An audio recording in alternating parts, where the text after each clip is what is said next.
아멘. 시편 19편은 마지막 14절이 우리에게 잘 알려져 있는 본문입니다.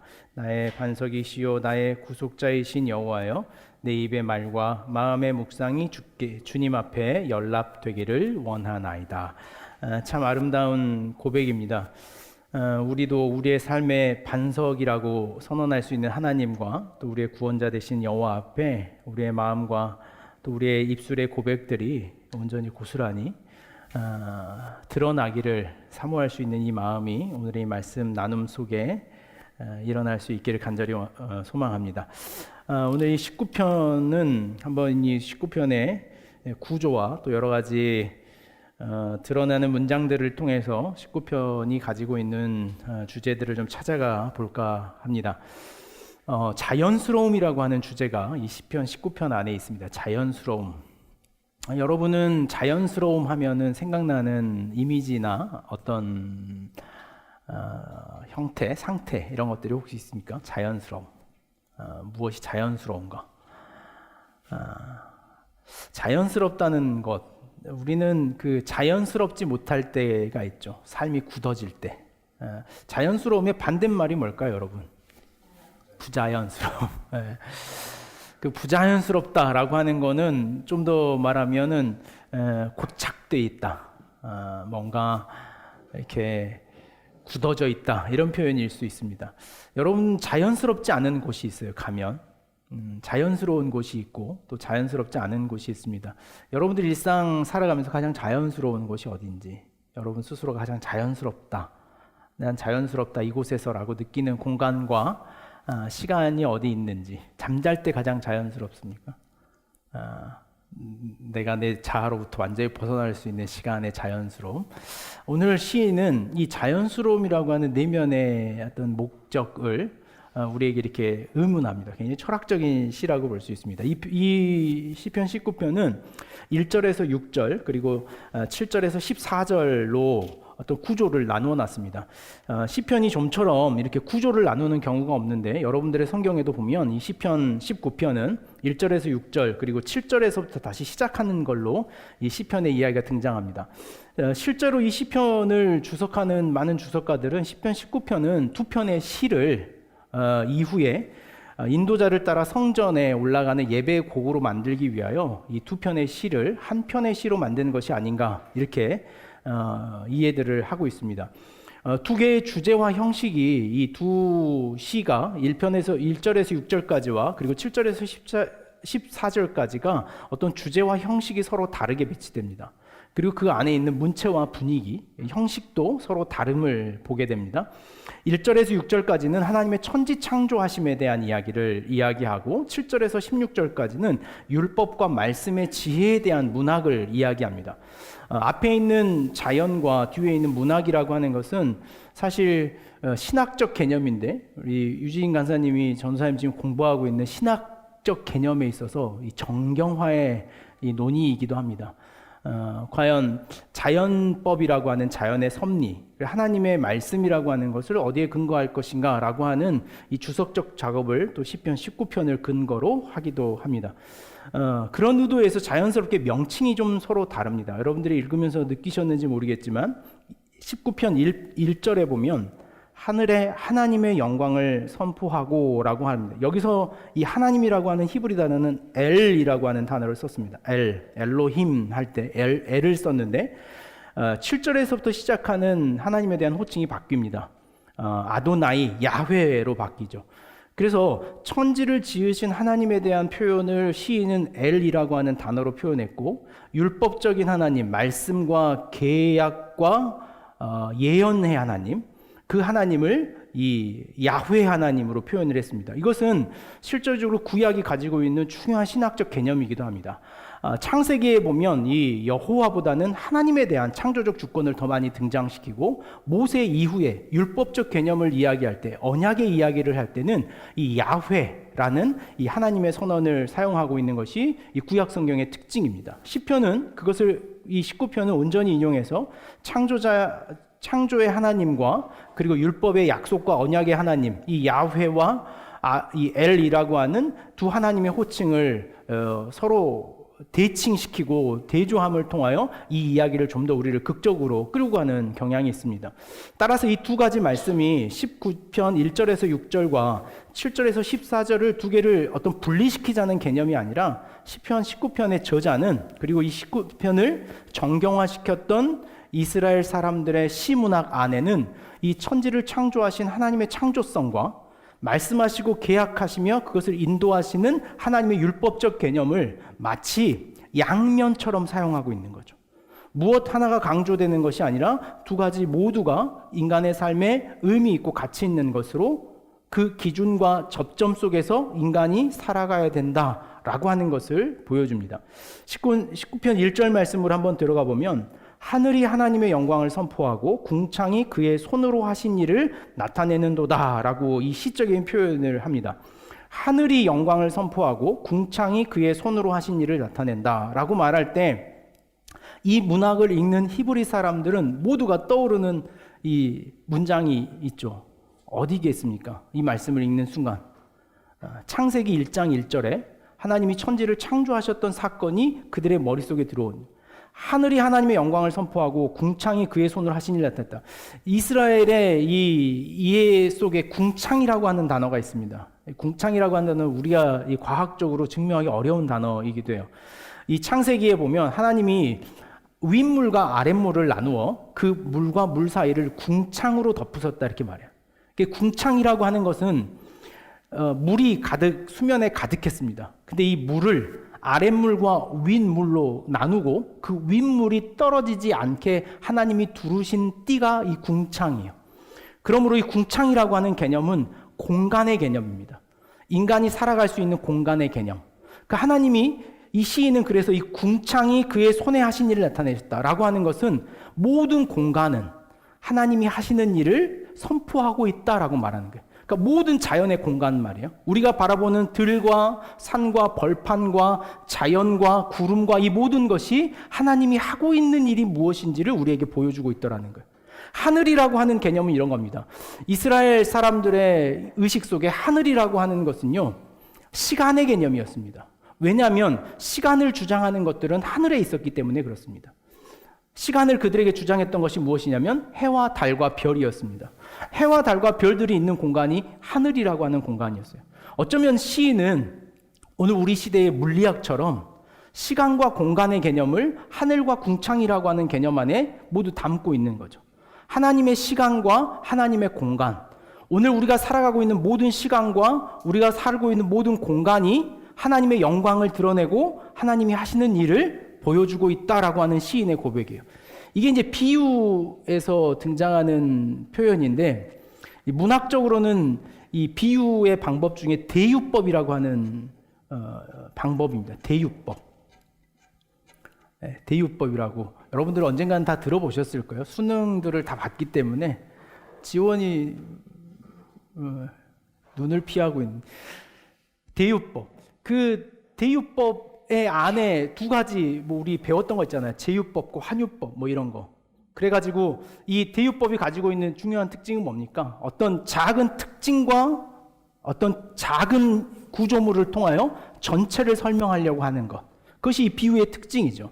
시인은 하늘과 궁창이라고 하는 부분적인 것을 통하여 모든 인간이 살아가고 있는 이 시간과, 그래서 이 모든 시간은 무엇을 나타낸다고요? 하나님의 영광을 드러내고 있고, 그것이 고린도전서 10장 31절에 있는 말씀이죠.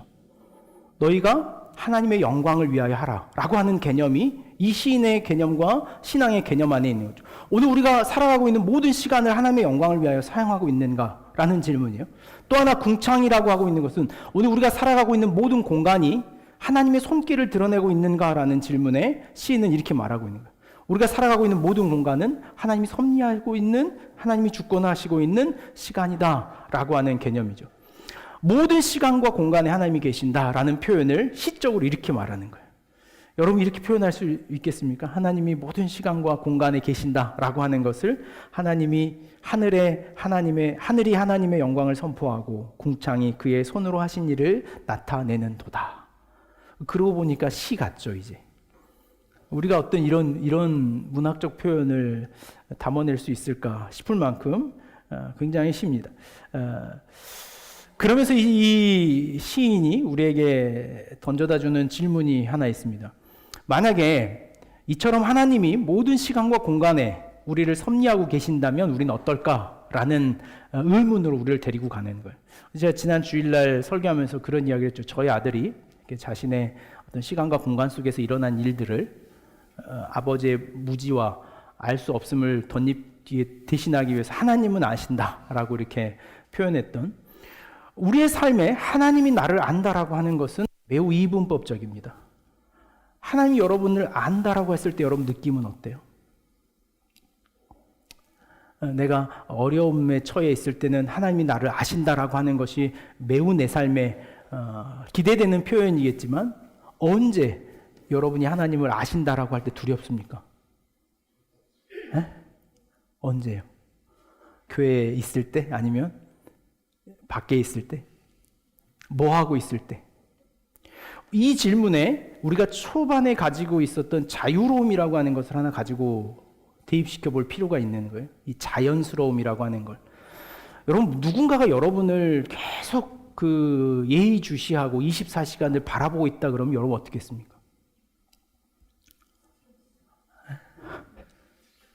그러면 한번 이 질문을 가져가 보는 거예요. 그럼 여러분이 자연스럽게 행동할 수 있겠습니까? 전 세계가 나를 주목하고 있다. 숨이 막힐라 그러죠. 우리는 자연스러울까, 그게? 우리의 자연스러움은 뭘까요, 그럼? 우리의 자연스러움이란 뭘까? 타인이 바라보고 있는 내가 자연스러울까? 아니면 타인의 시선이 없는 공간에서 내가 자연스러울까? 시인은 기가 막히게도 이 시구 속에서 하나님의 조명하심 속에 오늘 우리는 자유로운가? 과연 무엇이 자유로움인가라고 하는 굉장히 철학적이고 본질적인 질문을 우리에게 던져주는 거예요. 우리 언제 자유롭습니까? 언제 자연스러울까요? 수치심이라고 하는 것은요, 타인이 나를 바라보고 있는 시선입니다. 그래서 우리는 만약에 여러분들이 이렇게 저를 눈으로 보고 있잖아요. 그래서 제가 어떤 말을 했는데 여러분들이 그 표정으로 그대로 바라본다는 건 저에게 종종 수치심이기도 해요. 근데 만약에 여러분들이 여기에 다 안대를 끼고 앉아있다 그러면 저는 아마 여기서 춤도 출 수 있을 것 같아요. 그러나 여러분들이 그렇게 보고 있는 한 저는 어렵습니다. 수치심이라고 하는 타인이 나를 바라보고 있는 것이 나를 움츠리게 하는 것. 자연스러움이라는 게 대체 뭘까? 자연의 자연스러움이라는 게 뭘까? 그래서 시인은 2절에 오늘 우리가 가지고 있는 굉장히 시적인 표현을 이 자연스러움이 무엇인지에 대해서 설명합니다. 2절 말씀을 한번 같이 보면 같이 한번 읽겠습니다. 날은 날에게 말하고 밤은 밤에게 지식을 전하니, 이렇게 말합니다. 이게 무슨 말일까요, 여러분? 날은 날에게 말하고 밤은 밤에게 지식을 전하니. 어떤 표현 같습니까, 여러분? 이 시인의 매우 시적인 표현을 그대로 표현하기는 어렵습니다. 제가 광주를 살며 제가 가지고 있는 가장 아름다운 풍경, 광주의 가장 아름다운 풍경으로 꼽는 곳이 있는데, 거긴 어디냐면요, 이 석양이 떨어지는 시간에 지나가는 이 남광주 고가예요. 여러분들이 그걸 보셔야 되는데, 이 남광주 고가를 넘어갈 때 그 퇴근 시간에 차들이 막 정체되어 있거든요. 그럼 그 남광주 고가에 정체되어 있는 그 어디론가 향하는 자동차의 그 후미등, 그 빨간 등불이잖아요. 빨간 불빛과 저쪽 서쪽으로 떨어지면서 이 불빛이 약간 그 사직공원에 있는 전망대 쪽에 걸려서 쭉 떨어지거든요. 근데 그 석양을 보면서 느껴지는 수많은 말들이 있습니다. 제 안에 들여진 말. 때로는 격려처럼 들리기도 해서 오늘 하루를 참 잘 살았다. 하루가 또 갔구나. 시간이 이렇게 흘러가는 거구나. 저 사람들은 다 어디로 갈까? 저 높은 빌딩들은 대체 왜 저렇게 솟아 있을까? 저게 몇 명이 어떤 이야기들을 가지고 살고 있을까라고 하는 그 수많은 이야기가 들려오기 시작해요. 혹시 여러분 그런 경험이 없습니까? 여러분 인생에. 어딘가 갔더니 그 자연이 자연대로 우리에게 던져주는 뭔가 말을 걸어오는 것 같은, 이 감수성이 없다면 오늘 이 시는 어려워요. 어딘가 갔더니 한번 이렇게 그 영광의 백수해안도를 여러 한 번씩 꼭 가보십시오.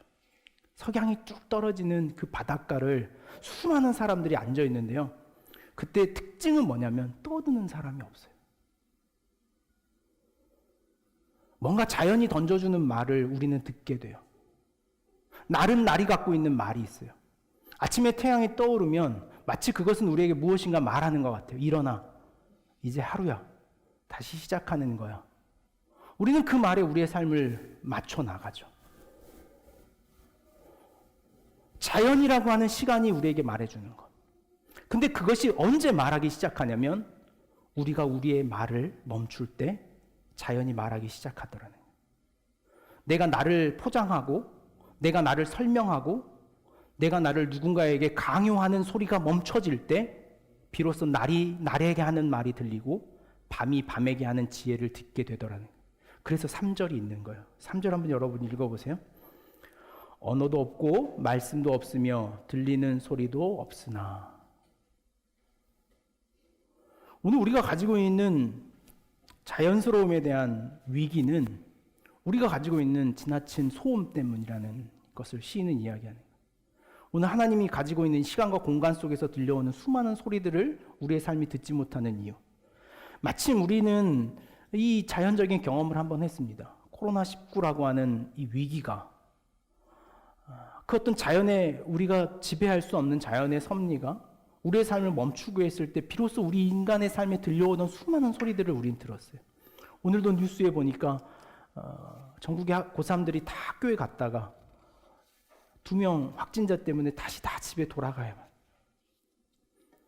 인간의 이 한계성, 유한함, 이 두려움, 자연의 섭리 앞에서 그 자연이 하는 소리를 언제 우리가 듣게 되냐면 인간이 인간의 소리를 멈출 때, 인간의 소리를 자기 주장과 자기 욕망과 자기 욕구를 세상에 외치는 소리가 멈춰질 때 비로소 들려오는 소리가 있더라는 거예요. 시인은 우리에게 그 지점으로 우리를 안내하고 있는 거예요.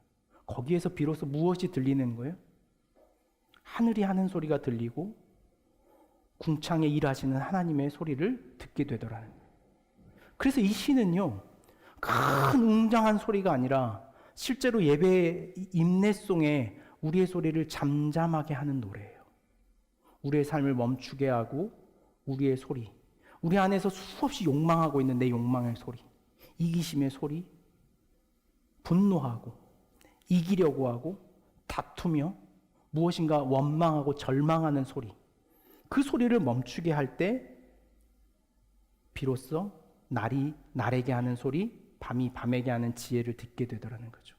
4절 말씀해 보면 그의 소리가 온 땅에 통하고 그의 말씀이 세상 끝까지 이르도다. 하나님이 해를 위하여 하늘에 장막을 베푸셨도다. 하나님의 온 땅에 있는 소리를 시인은 듣기를 원한다라는 거예요. 온 자연 만물에 있는 하나님의 소리를 오늘 우리에게 들려주더라는 거예요. 봄이 하는 소리를 여러분 들어보셨습니까? 저희 아이가 초등학교 2학년인데 숙제가 있었어요. 봄을 말해보세요. 이렇게 밴드에 선생님이 올렸어요. 그래서 저희 셋째하고 고민을 했습니다. 봄을 어떻게 말할 수 있을까, 몸으로. 그래서 끝내 이제 저희가 한 방법은 그 사진 어플리케이션에 이렇게 얼굴 갖다 대면 막 꽃 샤방샤방해지는 거 찍어가지고 밴드에 올렸어요. 봄은 여러분에게 뭐라고 말하던가요? 저는 제가 중국에 있을 때 한번 그런 경험이 번뜩 이 말씀 묵상 떠올랐습니다. 아주 한 차례 여러분들 나눈 바가 있는데 아주 짜증스러운 몇 날 밤을 지냈습니다. 제가 중국에 있는 동안에 탈북자 아이들하고 같이 살았거든요. 감옥 아닌 감옥 생활을 같이 해야 됩니다. 이 아이들이 공안에 적발되면 그 아이들이 잡혀가는 것이 더 위험하고 저는 추방되기 때문에 일주일에 딱 한 번 장보러 나가는 시간 외에는 나갈 수가 없어요. 그 아이들하고 24시간을 붙어서 살아야 됩니다. 이 여자아이들이 저희랑 같이 있었던 아이들이 17, 19, 남자아이들이 15이었는데 여자아이들이지만 음식을 전혀 할 줄 몰랐어요. 제가 지금 주일날 밥 만들고 있는 거는요, 사실 거기서부터 시작했어요.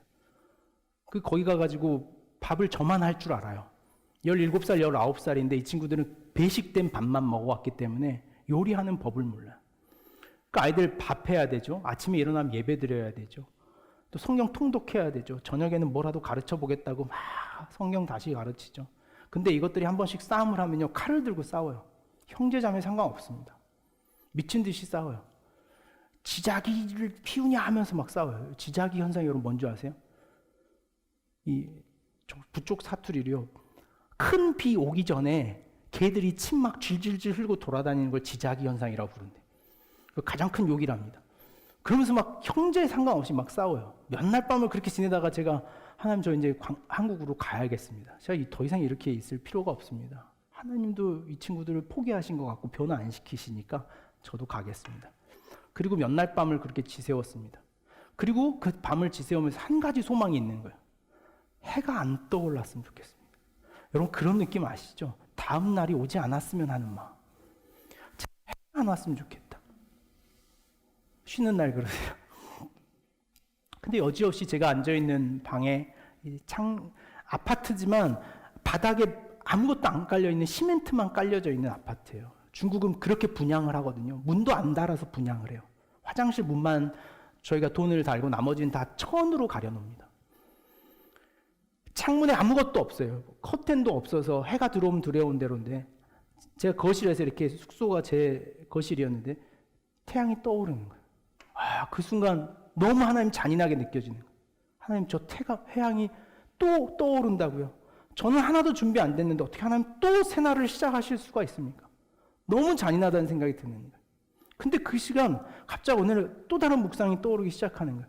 어떤 묵상이었냐면 저 태양은 한 번도 변함없이 하나님의 질서 앞에 순종하고 있는데 난 뭐라고?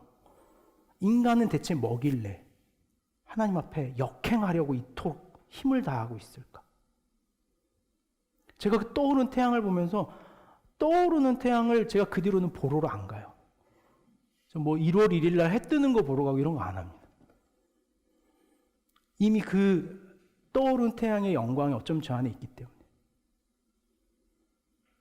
태양이 하는 말, 자연이 하는 말, 봄의 꽃이 하는 말. 여러분 꽃을 보면서도요 그런 생각이 너무 많이 들어요. 누가 봐주라고 피우지 않아요. 누가 본다고 더 아름답게 피지도 않습니다. 그냥 하나님이 지으신 창조의 질서 속에 누가 보든지 안 보이든지 그가 아무리 깊은 산 속에 홀로 필지라도 최선을 다해 자신의 인생에 꽃을 피우는 그 꽃을 보면서 우리는 꽃이 하는 소리를 들어야 돼요. 자연스러움이에요. 그게. 주어진 자신의 삶에 순종하며 최선을 다하며 살아가는 인생. 그것이 자연스러움임에도 불구하고 우리는 그 자연스러움 하나님의 온 땅에 울려 퍼진 이 소리. 시인은 태양이라고 하는 것을 마치 그날에 제가 봤던 것처럼 이렇게 설명하고 있는 거예요. 저는 이 말씀이 마치 딱 그날의 저와 같았어요. 해는 그의 신방에서 나오는 신랑과 같고 그의 길을 달리기 기뻐하는 장사 같아서 하늘 이 끝에 나와서 하늘 저 끝까지 운행하며 그의 열기에는 피할 자가 없도다. 하나님이 지으신 그 창조의 질서를 온전히 순응하고 있는 이 태양의 질서 속에 넌 뭘 들을 수 있니? 라고 우리에게 질문하고 있는 거예요. 하나님이 나타낸 영광이 여기 있는 거죠. 하나님의 창조가 우리에게 우리의 삶의 자연스러움이 무엇인가? 나의 자연스러움이란 하나님이 지으신 창조의 목적대로 살아가는 것이 우리의 자연스러움이어야 돼요. 누가 보고 있어서 내가 어떻게 하는 것이 자연스러움인가 아니라 우리의 자연스러움이란 하나님이 지으신 목적 앞에 온전히 순종하는 것이 자연스러움이라는 것을 이 시인은 우리로 느끼게 하고 있는 거예요. 저 자연을 보면서 말이에요. 또 다른 자연스러움이라고 하는 것을요, 동일한 말씀 안에서 이렇게 설명합니다. 19편 7절에서부터 8절까지의 말씀을 보면 의도적인 어떤 대꾸가 등장합니다. 어떻게 시작하냐면 여호와의 율법은 완전하여 영원을 소생하며 이렇게 말합니다. 그 다음에 보면 19절 뭐라고 말합니까? 여호와의 증거는 어떻다? 확실하여 어떻게 한다? 지혜롭게 하여. 8절 말씀에 보면 여호와의 교훈은 어때서? 정직해서 어떻게 한다? 기쁘게 하고. 여호와의 계명은 어때서? 순결해서 우리를 밝게 한다. 이게 이 시인이 가지고 있는 두 번째, 이 말씀 앞에 우리를 어떻게 비출 것인가 라고 하는 것을 이렇게 설명하고 있는 거예요. 율법은 완전하여 우리를 소성케 하고, 증거는 확실하여 지혜롭고, 교훈은 정직하여 기쁘며, 계명은 순결하여 밝다 라고 하는 이 시가 가지고 있는 대꾸의 형식을 통하여 시인은 새로운 시로 우리를 끌고 가고 있는 거예요. 앞절에 이야기했던 1절에서 6절까지에서 이야기에서 벗어나와 새로운 이야기로 우리를 끌고 가고 있는 거예요. 율법은 완전하다라고 이야기합니다. 여기서 소성하다라고 하는 단어에 우리가 좀 더 이해하기 쉬운 단어는 뭐냐면요, 회복한다라는 거예요. 회복. 살아있다는 경험이 다시 살아난다는 거예요. 여러분, 하나님의 말씀 앞에 이런 경험이 있으셨습니까? 하나님의 말씀을 보고 있는데 그 말씀이 완전해서 내가 살아나는 것 같은 느낌을 받는 거예요. 말씀을 듣다가 그 말씀 속에서 내 삶이 다시 회복되는 것 같은 경험을 하는 거죠. 시인은 그 경험 속으로 우리를 초대하고 있는 거예요. 하나님의 증거, 율법, 증거, 교훈, 계명은 다 똑같은 말입니다. 증거는, 하나님이 베풀어 놓으신 이 증거는 확실해서 틀림이 없어서 우리를 지혜롭게 한다라고 되어 있어요. 여기에 있는 지혜라고 하는 단어는요, 지지하다, 확립하다, 조금 더 행동으로 바꾸면 깊게 뿌리를 내린다라고 하는 것이 성경이 말하는 지혜라고 하는 단어예요.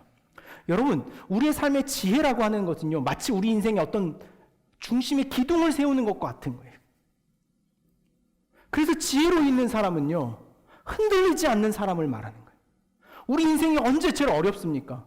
흔들려서 어려운 거예요. 흔들려서.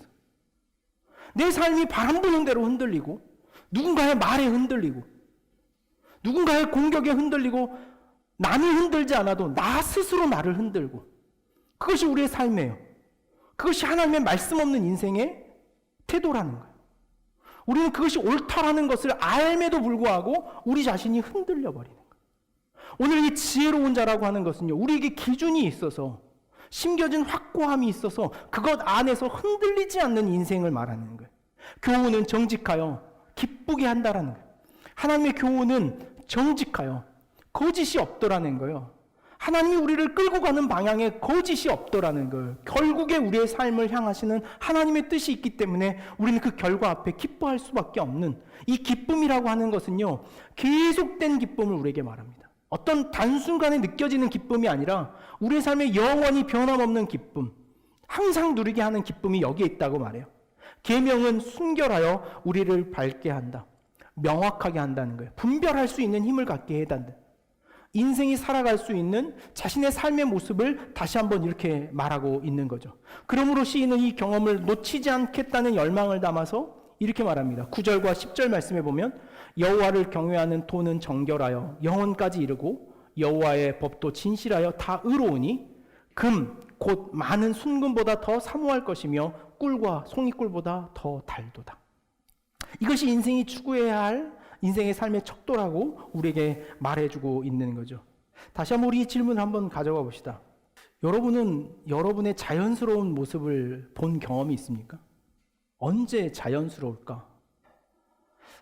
저는 스스로 좀 고민할 때가 있습니다. 나는 뭐가 날까? 뭐가 자연스러운 날까? 저는 이제 목회를 하면서요, 오늘도 그런 고민을 한참 하게 됐는데, 어떤 격을 없애고 가깝게 친구처럼 지내는 것을 좋아하는 것이 난지, 아니면 분명한 질서와 원칙 속에서 어떤 체계 속에서 살아가는 나를 더 좋아하고 있는지. 난 대체 뭐지? 난 대체 내가 좋아하는 것, 나의 자연스러움은 뭐지? 라는 고민. 여러분, 사춘기 때 이미 끝났습니까? 이게 사춘기의 고민이죠. 자기 정체성. 난 뭐지? 세계 속에 난 뭘까? 의진이 혹시 하고 있는 고민 아니야? 난 뭐냐? 이 우주 만물 속에 이 먼지 같은 난 뭘까? 이런 거. 시인은 의도적으로 우리를 그 공간 속에서 가져왔어요. 창세기 여러분 공부할 때 기억나십니까? 하나님의 천지창조는 무엇과 무엇의 창조였다? 우리 양 집사님 같이 공부했는데, 창세기의 천지창조는 무엇과, 중재도 같이 했는데, 그지? 무엇과 무엇의 창조였다? 질서와 의미의 창조였다. 하나님 그 질서를 먼저 창조하시고 3일 동안 창조하시고 그것에 의미를 부여하시는 게 창조였어요. 그 질서와 의미. 그것이 우리 삶이 고민하는 거예요. 과연 난 뭘까? 나의 자연스러움이란 뭘까? 우리는 늘 자기 정체성의 혼란을 갖습니다. 자존감이 낮다는 말을 항상 해요. 여기서 자존감이 강하신 분이 혹시 있습니까? 여러분 스스로 느끼게 난 자존감 하나는 짱이다. 어디 내놔도 누구 앞에서도 난 누구나 다 자존감이 낮아요. 자신이 누군지 잘 모르고 살아갑니다. 자신이 누군지 모르고 살아나기 때문에 우린 자기 자신을 무엇과 비춰봐야 돼요. 무엇에 비추어진 자기 자신이 아니고는 자기를 볼 수가 없습니다. 여러분 자기 자신의 아주 적나라한 모습을 본 경험이 있습니까? 그럴 때 느끼는 마음이 어때요? 만족스럽습니까? 매우? 아니에요? 제가 얼마 전에 저희 아들에게 화를 확 다시 한번 내면서 저를 봐요. 그때 항상 제가 여러분들에게 했던 표현이 하나 있어요. 그 순간은 뭐예요? 거울을 보기 싫은 순간이에요. 인생에 거울을 보기 싫은 순간이 있어요. 그건 언제예요? 적나라한 자기 자신이 보일 때예요. 그건 인간이 가장 견디기 힘든 아픔이에요. 제가 심리학 책을 하나 쓴다면 이런 책을 한번 써보고 싶다는 생각을, 제목을 거울 보기 싫은 날. 여러분 그런 날 없습니까? 살면서 잔인하게도 아파트 엘리베이터 타면 사방이 거울. 나를 봐야 되는 날. 베라는 그렇지 않나? 항상 거울과 나를 비추어 봐야 되는 것. 그것이 인간이에요. 여러분 자기 자신과 만났을 때 우리는 고통스러워요. 내 자신의 정당한 모습을 볼 때 우린 가장 힘들어요. 나의 가장 밑바닥을 봤을 때 우린 참을 수 없습니다. 세상의 밑바닥을 보는 것보다 내 자신의 밑바닥을 보는 게 더 절망스럽고 아파요. 우리는 언제 이 경험을 하게 되냐면 타인의 내 삶을 비추었을 때예요. 어떤 평가가 인생 살아가면서 제일 어렵습니까? 그럼 여러분 끝나고 이렇게 질문해 보셔요. 옆에 분들한테. 넌 날 어떻게 생각해? 라고 한번. 자신 있습니까, 여기에? 여러분 저를 어떻게 생각하십니까? 여러분 종종 저한테 그런 설명을 하긴 하지만 여러분 물어보세요. 나를 어떻게 생각하는가? 여러분 이게 고통스러운 이유는 두 가지예요. 뭐냐면 자기 자신에 대한 인식으로 이렇게 가져갑니다.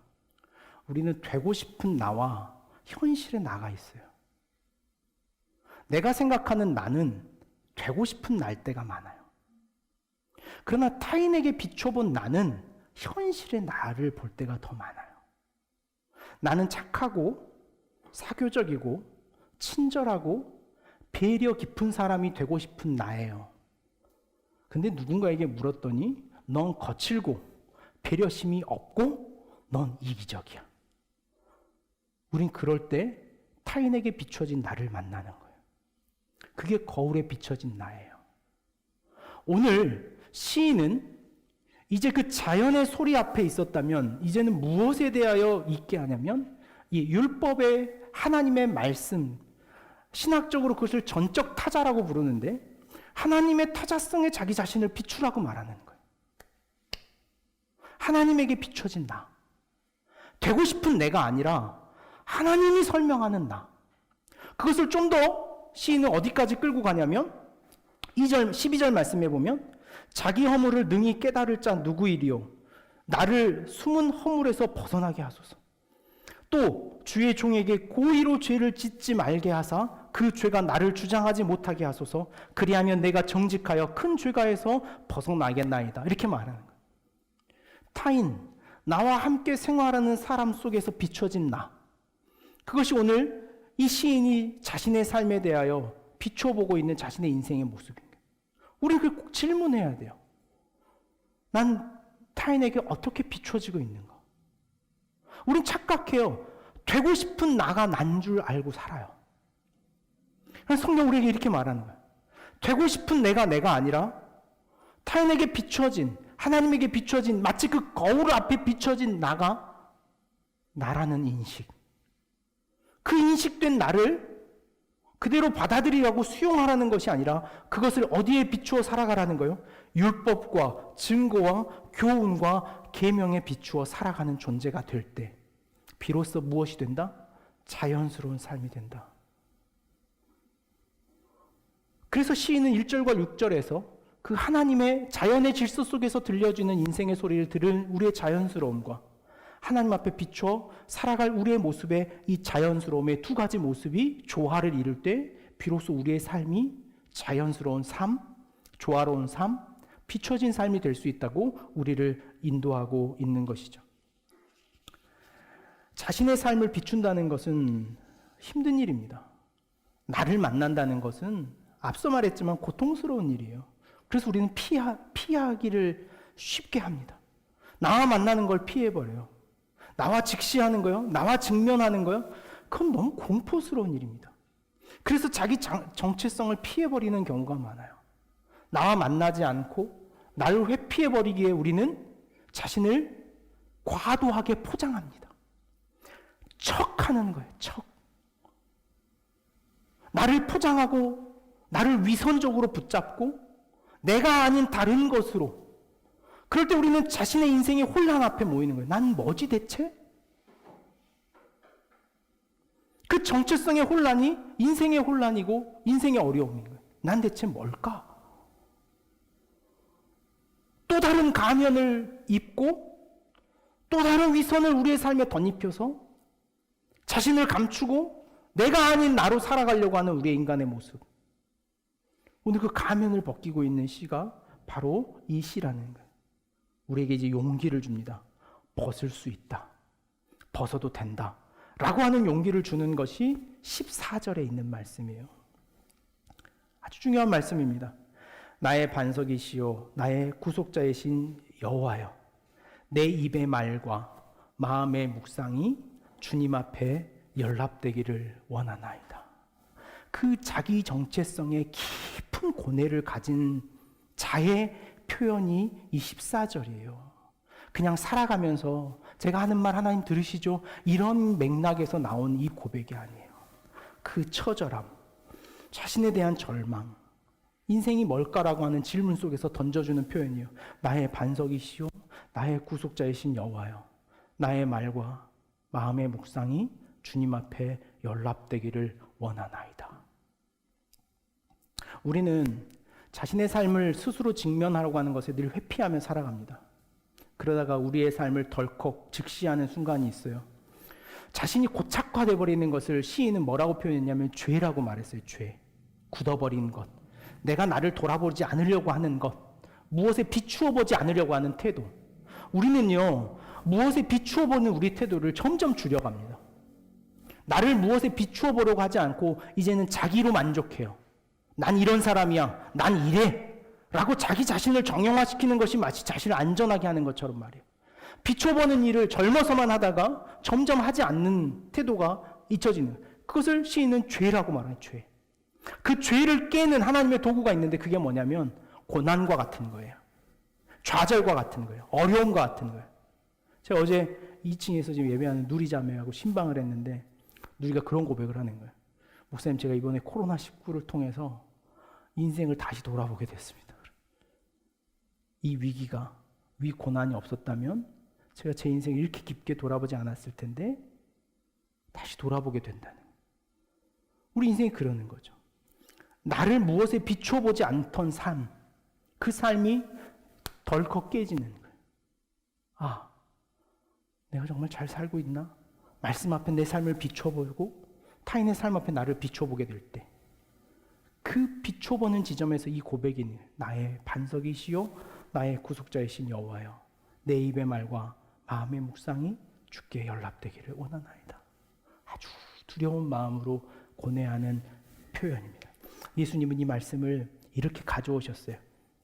마태복음 7장 24절에서 27절까지 보면 예수님이 산상수훈에서 이렇게 말하십니다. 그러므로 누구든지 나의 이 말을 듣고 행하는 자는 그 집을 반석 위에 지은 지혜로운 사람 같으리니 비가 내리고 창수가 나고 바람이 불어 그 집에 부딪히되 무너지지 아니하나니 이는 주추를 반석 위에 놓은 까닭이요 나의 이 말을 듣고 행하지 아니하는 자는 그 집을 모래 위에 지은 어리석은 사람 같으리니 비가 내리고 창수가 나고 바람이 불어 그 집에 부딪히되 무너져 그 무너짐이 심하니라. 자신의 인생의 견고함, 우리 앞서 말했던 것처럼 지혜라고 하는 기둥, 그것을 가지고 살아가는 인생의 견고함을 시인은 자기 정체성과 정말 자연스러움이 무엇인가 이렇게 말해주는 거예요. 정리하자면 그렇습니다.